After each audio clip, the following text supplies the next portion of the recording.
G'day and welcome back to the Best Advice podcast, where Ben Martian and I interview a bunch of people on the best advice that they've ever received. And we've all got these little gems in us. And today I want to welcome to the show Pedro Marin. Welcome. Hey guys, how you doing? Thanks for having me. This is a great idea, actually, sharing knowledge for those little gems that could collectively make us better. I like it. Yeah, fantastic. And do you want to, well, let's start with a little bit about you for anybody who doesn't know you. I live in Brisbane, so you're like a celebrity in Brisbane, but maybe people around the other parts of the country or the world don't know you. Do you want to give us a quick introduction of you? Yeah, man. So I'm actually originally from Caracas, Venezuela. That's where I was born. I came to Australia almost 18 years ago with a backpack and sold everything I owned and started a career here. The system itself, the migration system, made me an accountant. Because that's the only way I could stay in Australia. And then clearly, because I just love people, I couldn't stay in accountancy. So I've moved to financial planning.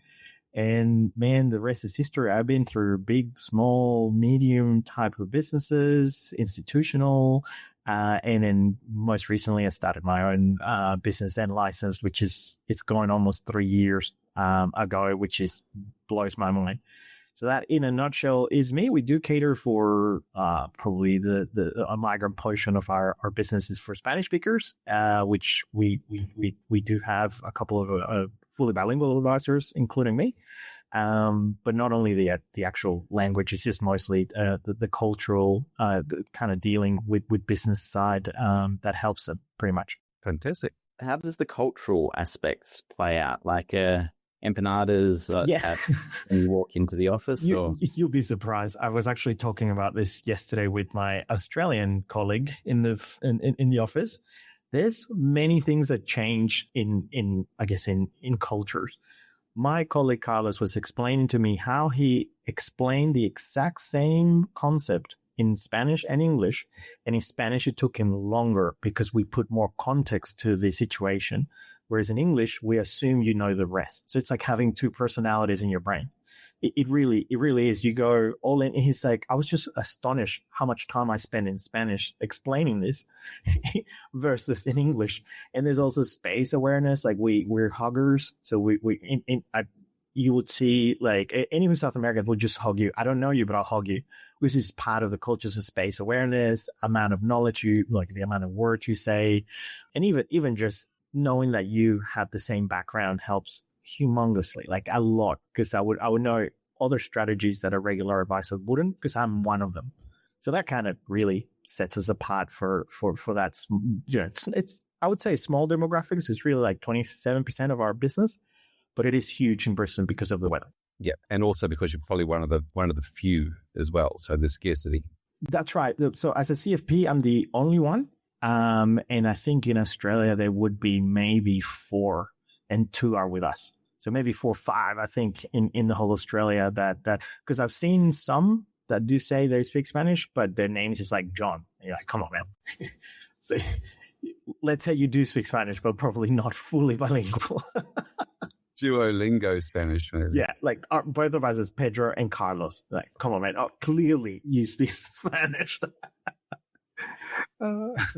Hey, Pedro, thanks so much for joining us today. One of the things that I was just mentioning is I really enjoy conversations with you because you're always so upbeat and happy. And I wanted to ask you, and obviously we're going to get into some very hard-hitting questions about what's the best advice you've ever had. But as we do that, I'd love you to also weave your story into those conversations and how you managed to, come to Australia and all those things prior. Yeah. But do you want to tell us a little bit about, let's dive straight into the first best advice question. Maybe growing up when you were young, what's some of the advice that you got from your family and friends and people around you? Yeah, well, I think the first one is, and this has helped me my whole life. And it's more, not just my family, but where we're from, because your life was always at risk. You always got a gun pointed to your face. There's always bullets flying at you.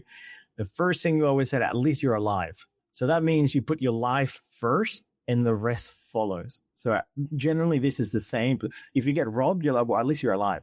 and that at least you're alive really puts a lot of things into context, because problems seem just stupid. Like if I lose a job, if I lose a girlfriend, if I lose a client, like, yeah, it kind of stresses you out. Be like, well, at least I'm alive. And that means I can continue.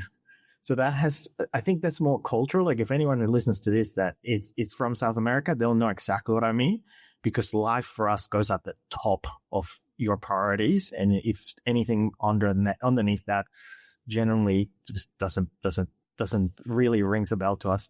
It gives you an anchor for comparison, right? Compared to what, Yes. you know, this is a bad thing that's happened compared to what, at least you're alive, you know, like it gives a baseline anchor. Correct. And I struggled a little bit when I moved to Australia, because I remember in 2 years, 3 of my friends committed suicide, and I couldn't comprehend that. Because my culture was like, you're trying to survive while we do it yourself.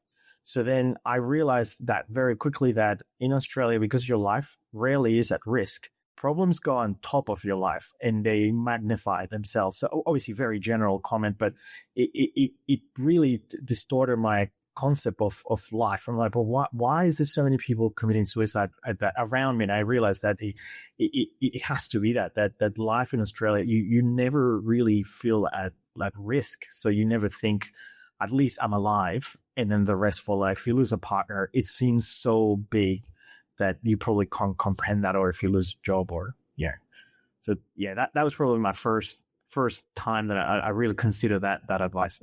That's foundational, isn't it? That whole for the other parts of advice. Yeah. I was going to say, having married into a somewhat Middle Eastern, one of our Middle Eastern family, it's I mean, it's not solely a South American thing, but in saying that, like the Middle Eastern version of that is quite different, and there's sometimes a guilt to it, actually. Really? Compared to what's happening with other parts of the family or the country or the region more broadly. So it's interesting that you've got that positive spin, but it's very different culturally here in Australia compared to what you're describing there. Yeah. And even just the level, I've never met anybody who committed suicide before I moved to Australia ever. And I've moved here by 23. So I did have some time back home, but never, I even knew someone that did it. And in Australia, it was so prominent. I even also realized that it can be on the news. Someone commits suicide. That I did not know that. So I'm like, I didn't see it on the news. Actually, that's on purpose. So yeah, it was pretty wild concept. And I put that into business because obviously you Fraser, I love your comments. Obviously that we're trying to be happy, but my colleagues at work, they're like, do you stress? And I was like, maybe. But I just always put that into my perspective. Like we lose a client or we lose money or whatever. I'm like, I'm alive. Like you still do it. There's tomorrow. We'll figure it out. And I think that's probably the second. And that's not advice I received. That's advice I gave myself, probably as a survivalist, is that anything can be fixed except death. Anything. Like you just name it, we'll fix it. And that those two, it just helped me significantly. Because over the years, and I'm sure you guys would have gone through the same, very few people will encourage you. That it's hard to find people that as you grow in your career will go, man, you're going to do this. It's going to be great. It's the opposite. They probably try to put you down and saying like, no, you're not ready. You're not ready. And it's all like, in my mind, I always feel like, nah, I'll fix it. Like I'll make it something. It'll work out. And that's probably the second one. I can definitely give you that. It's pretty close to my, I guess to my background one. Anything can be fixed. I love that because I do actually see that in you. You are a fixer. You see a problem and the first thing you want to do is solve it. Let's solve this problem straight away. Let's get on with it. Yeah, man. Growing up with your friends and family and school mates and uni mates, tell us about some of the stuff that you learned in that time that was great advice to you. Funny enough, my mom used to say to me, and like it was a problem, that I made friends pretty quickly. And it was like, you always have friends, and oh my God, this is always so many kids around. And now I realize that is the best tool I have for my job. Making people feel at ease and making connections is the best tool I have for growing a business. And I realized that probably in the last 3 years by starting a business from scratch, having just the right people around you because you generally see them as your friends, it really works. It helps you grow exponentially. So I think growing up with, well, I guess back home, that's a norm. Like being friendly is a norm. Like it's rare to see someone that's like, I don't know, maybe probably the type of society, even how we interact with each other when we go to nightclubs. You have to dance, so it's part of the socialization. That's another culture shock. When I came to Australia, everyone's sitting down, and so it was about getting drunk rather than dancing, and yeah, it's a big thing. But I think, yeah, generally make, and I feel like if you're genuine, if you make connections that are genuine, it's a game changer. It really is. Not that you said this, but this is what I heard your advice: get up and dance. Is that what your advice? Actually, the other day I watched a video that says the most underrated feeling is embarrassing. It's being embarrassed, because just go and do it, man. Like, don't worry about being embarrassed. Like, and I'm like, that's right. Yeah, don't care. Like, why would you care about what other people think? What others, man, feel embarrassed is probably the best. Embrace embarrassment. Embrace embarrassment. That's better. Yeah, better word it. So I do agree with you. I think that the tool of being able to make connections is a fantastic tool and one that can be worked on. Then for an introvert, I know that you would just probably just inside clenching. Is there any introvert ways that you can make connections? No, I mean, I've been reflecting on this a little bit the last couple of weeks, and particularly after we had the conversation, Fraser. My experience is I walk into a room and hope Pedro will come over and talk to me, because at least someone's talking to you. I'm not standing there by myself. So yeah, that's a totally different experience. I mean, weirdly enough, I love standing on stage and talking to a massive audience, but it's more because they can't talk to me. That's a different game. Yes.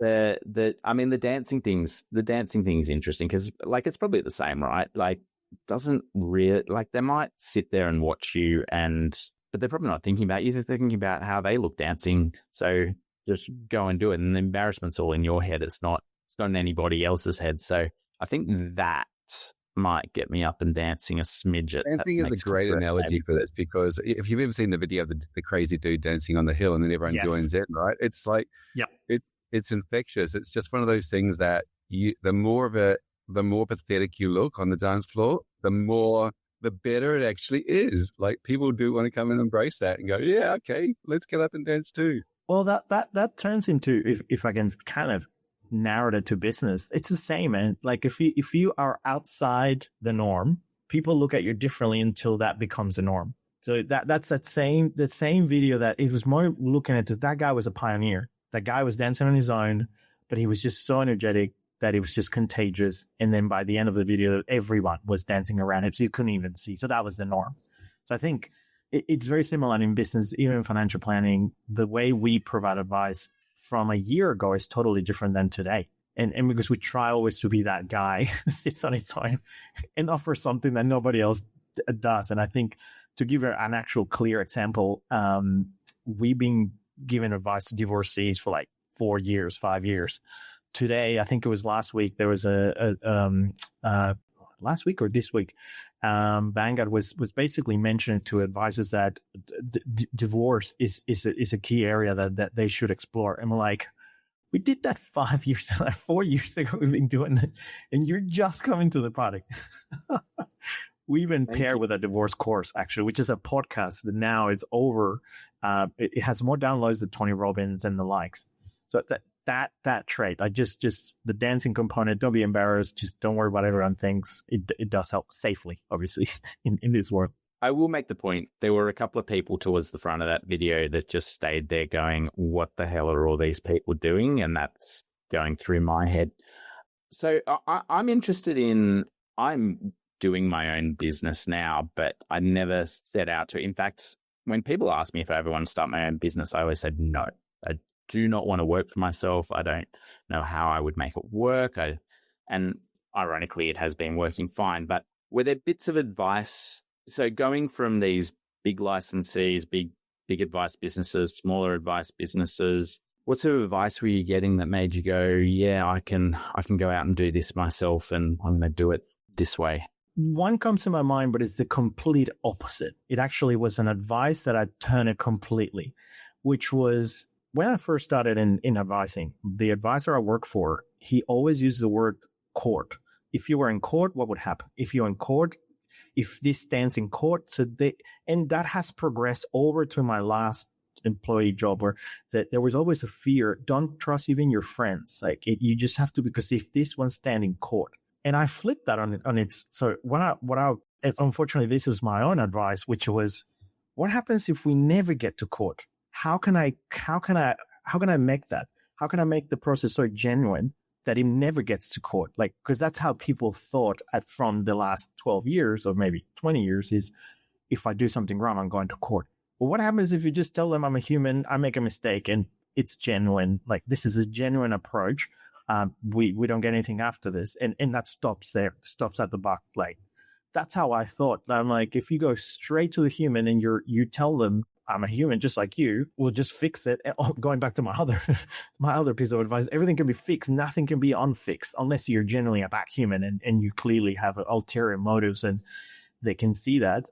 That would be my counter. That sparks a memory in my brain that's just come up that years and years ago, back early financial services reform, there was an issue with PI, right? Going up and up and up PI, which we've seen it swing roundabouts. But there was a comment came back around from a PI insurer that said the best doctor with the worst bedside manner gets sued more times than the worst doctor with the best bedside manner. Spot on. Which kind of exactly to your point, it's about making sure you do all the right things by the client to start with so that it's not getting to court. Yeah.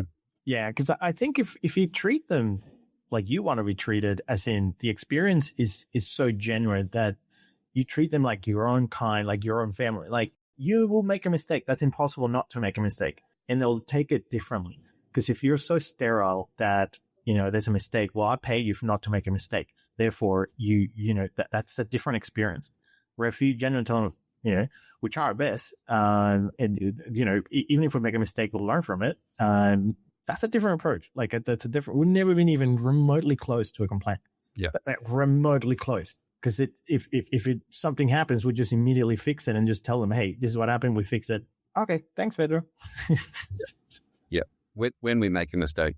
Yeah, correct. When? Because it's impossible not to make one. Fantastic. So have you gone out and sought advice in setting up the business, or have you just, is there anything that kind of stuck in your head that went, yeah, and that's worked well? I'm going to say yes, but no. As in, yes, I sought advice, but just because I picked, out of all the places I worked at, I picked the best. If I could see it was working. I picked everything I could see and remove the rest. So not even consider it wasn't working. Just like, what's working here? And I took it with me. So because I was able to grab along different sides. So for example, you worked for a one-man band, which is my first advisor. I picked the best of what he did. Then I went to obviously a big such as UniSuper. It was humongous, and I picked their best. So they're really good at processes. They're really good at auditing, like all this stuff. I'm like, okay, I'll pick that. And even their service models, I'm like, okay, I see what they're doing. Then I went to a mid one, which is Bell Partners right before this one, and I also picked the best of what they do. I never had a coach. I've considered formal advice in businesses, but most of this has been on the fly, like generally learning from others. And this actually chatting with, I remember chatting with Morgan, we just had what are you doing good? What are you doing wrong? That really helped. Like talking to peers on a one-to-one basis in this environment worked a lot. You learn a lot from their mistakes. I was going to bring that up because I do know that about you. You are very good at speaking with your peers and, as I said, solving problems, but sharing and receiving information and feedback and finding new ideas and running with them.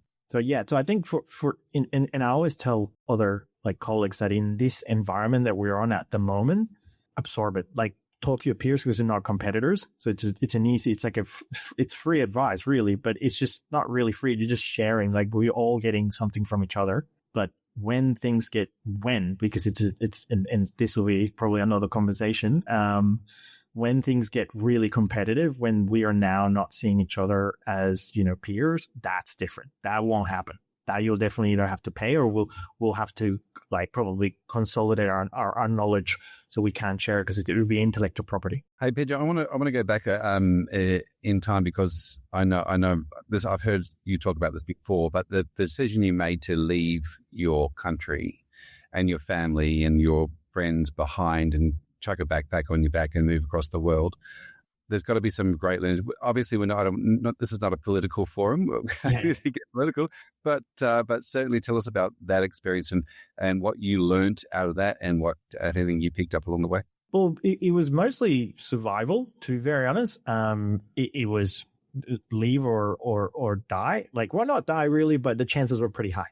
The chances of you getting shot by a stray bullet, it was pretty high. My mom's boss at a 31st, a New Year's Eve, was with his child on this side and outside the window of his house, and a stray bullet just came in and just lodged here. That's the level of randomness. You could have died from nothing. So I think it was that, and even just the growth. I had a good job. I had a good, I wasn't even paying rent. I was living with my mom, so I was really comfortable. But if I could grow, the chances of me being a target were higher. So that really kind of said to me, nah, let's go, man. And realistically, people thought that I was crazy. I think it applies to the same principle that you're on your own, standing, dancing, and everyone around you think you're crazy. I swear to God, I was the first one to leave with my family, first one to leave with my friends. And then within 5 years, that was the norm. Everyone left. So it really is always been don't worry being the first. It's harder, but it's not really it sets you apart. Being the first has challenges, but the rewards are there. Now, obviously, I was able to bring my mom. Most of my family lives in Miami. That's the worst place to live on earth, the US right now. Especially being a Spanish speaker, it's the worst. So I think it was hard because, like you said, I knew nothing, man, nothing. I knew nobody, knew nothing. I remember there was a website, a governmental website, to assume how much the cost of living would be, how much was a haircut, so I can budget. Because I just had no clue. This is stuff that people take for granted. I know how much a haircut is.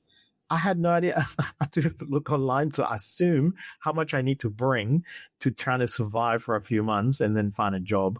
Even your lingo, stuff. I remember the first time it took me 6 months to really comprehend your language. And I knew English beforehand. Well, I'm going to say that's a Queensland thing. Oh, yeah, true. Yeah. Oh, man. I remember the first, are you keen? And what do you mean? You reckon. What is reckon? This is a variety of words that I had to retrain. Well, it's different for an accountant. You're going to reconcile. What are we reconciling? Yeah. Oh, yeah. Well, even with when I came, and I think I tell my peers in our office, you have no idea how lucky you are.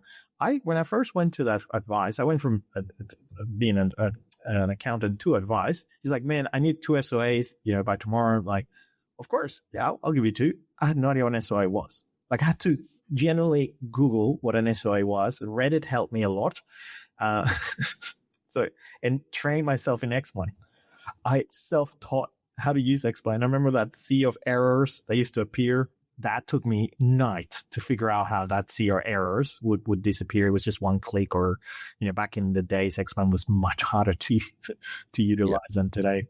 So, Pedro, obviously that's a big change of environment, right? You can't change the environment around you, but you can change which environment you choose to play in. So any tips for people that are looking for a new environment? I think, I guess this comes from my own personality. I've always learned that honey gets you more bees.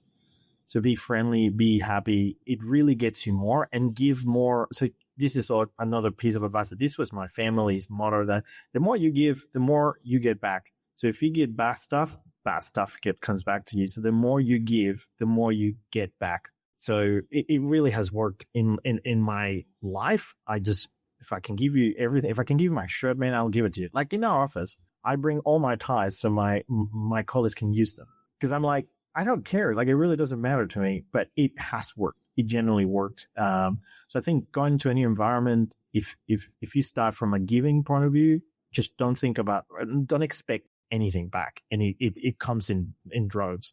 Yep.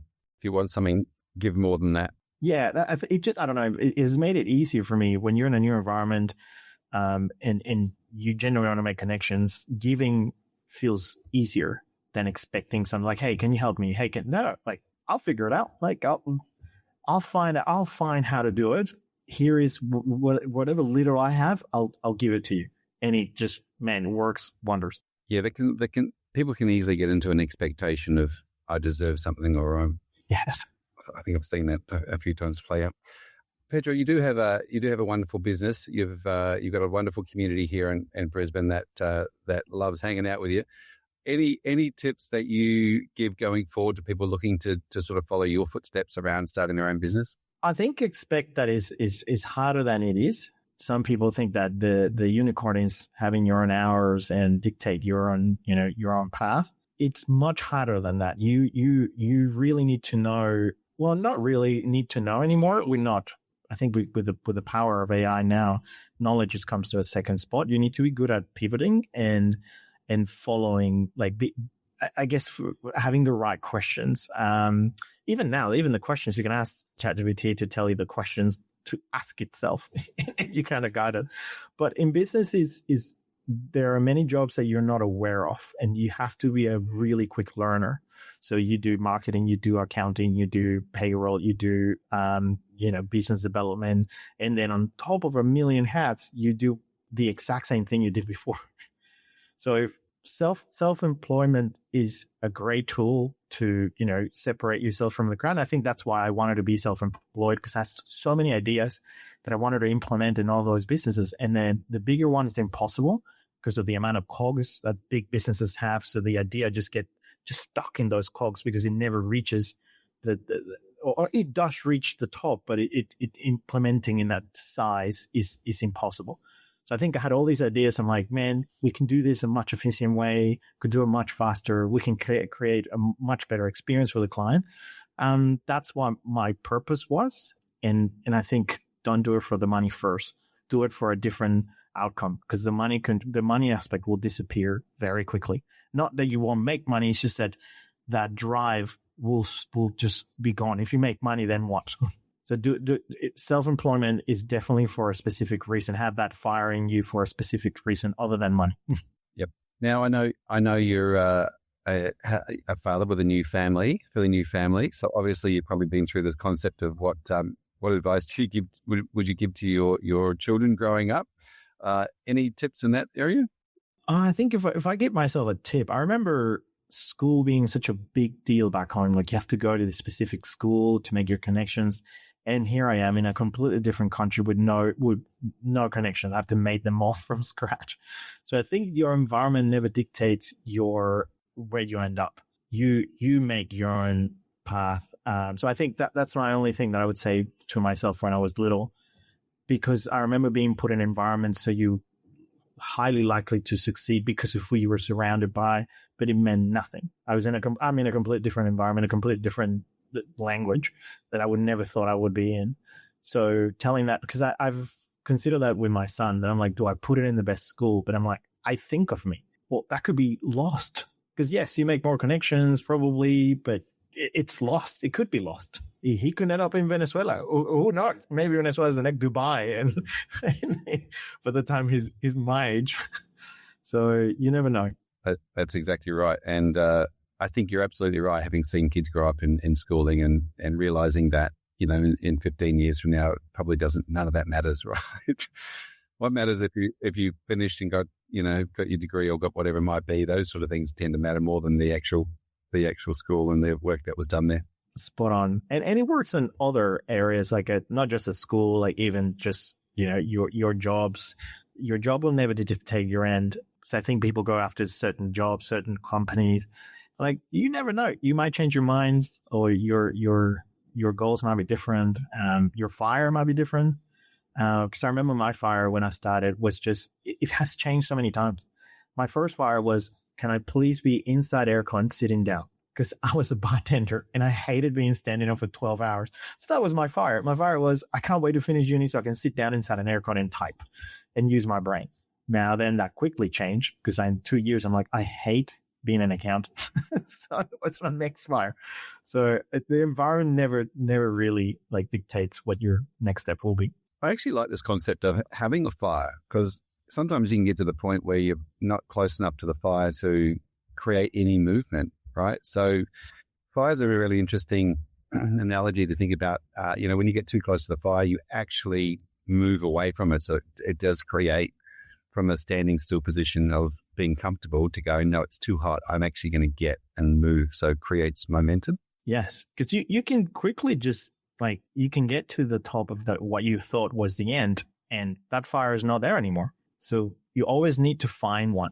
Like I've had to just, I don't have to find them because it's always just in me. Like it's annoying being in my head because I'm always trying to think, how can I make it better? How can I make it, what's the next step? What's the next challenge? What's the next opportunity? But that drives the fire. But to an extent, sometimes I felt that we're here, and what next? I use the analogy of a pyramid, and although mine's an inverse pyramid, but similar sort of concept. But you can always find higher steps and somebody that you look at and go, oh, I wish I was achieving what they're achieving, or how did they get to there? How do I get? And you might eventually get to there, and then you go, there's somebody up there further. Yes. But it's a never ending process. I like the fire that find your next fire and use it to fuel the momentum. Yeah, because I've seen colleagues out there that you can tell either they're not happy with what their either job or their position is, or B, they're just that's it. They're just that's it. That this life is walking through their eyes as we speak. I would say there are those personalities that just go, I've got something, it's doing the job, and I just want that to keep going. Yeah. And then there are others that correct. We're always trying to do more, achieve more, learn more, be something more. There's very different personalities there. Yeah. Pedro, I'm getting the impression that you're a very, very positive guy, and things kind of just work the right way for you. But is there any advice that you've gotten that you go, oh, that's amazing, and it's just gone wrong? Now, I know you can fix it later. True. Are there things that you look back on, reflect on, and go, I took that advice, I did it, it went really wrong, and I've had to go a different direction? That's a good question, man. What have I not seriously wrong? See, the hard thing then is when you ask really positive people these questions, it's like asking a fisherman about the fish that got away. They only remember the fish they landed. Yeah, true. And so I'm sure these things have happened, Pedro, in your life, but you've just buried them and gone, I don't need that. That's no use to me anymore. Yeah, because I tend to pivot pretty quickly. Like if something's just not right, I'll find the pivot component. For example, I remember one time, man, I paid $800 for this. It was called Dragon. It was what a waste of money. Do you remember Dragon? I remember Dragon. Yeah, software. What a waste of money. I did my phone Dragon when I was a planner. Oh, yeah, you did. Yeah. That went terribly wrong. I used it 4 times. But then I learned what not to do. I quickly learned what not to do. Test it before using it. But what you're saying, Pedro, is there's no such thing as a wrong decision. It's just a learning. Yes. Yeah. Correct. Yeah. I just if I would have bought another software at $800 and not tested it first, second time, that's on me. Fool me once. So hey, Pedro, we're probably going to wrap this up, but I just want to say thanks so much for coming on. I've got a lot of gems that I've written down with my old school piece of paper and a pencil about at least you being alive. Gives you a good base through to get up and dance, embrace embarrassment, which I absolutely love. Get up and dance. Not being, making sure that you look after your clients to the point where they're never going to take you to court. Absolutely love the people around you. Change your environment if you don't like it. All the way through to all the stuff you talked about, where running your business is not about luck; it's about hard work and changing hats and moving forward and thinking about what your fire and your passions are and making sure that you have one so that you can propel yourself forward. Yeah, I think for the last 2 cents that I can give anyone who would listen to this is a lot of people say you're always really lucky. And I tell them that the formula that increase your luck is opportunity and being prepared. So opportunity plus being prepared equals luck. So if you're prepared, the opportunity is there, your luck increases. It's the only formula I've always tried to, run my business by. Like if you're prepared, an opportunity approaches itself, your luck increases significantly. So that's my 2 cents. That's a great formula. Now you're a scientist as well. I love it. Luckily, because being prepared and to take the opportunity when they arise. Spot on, man. But thank you for having me, boys. It's been a pleasure always talking to you guys. Thanks, Pedro. I really enjoyed the chat today. Thanks, Pedro. And we will see everybody on the next episode of the Best Advice podcast.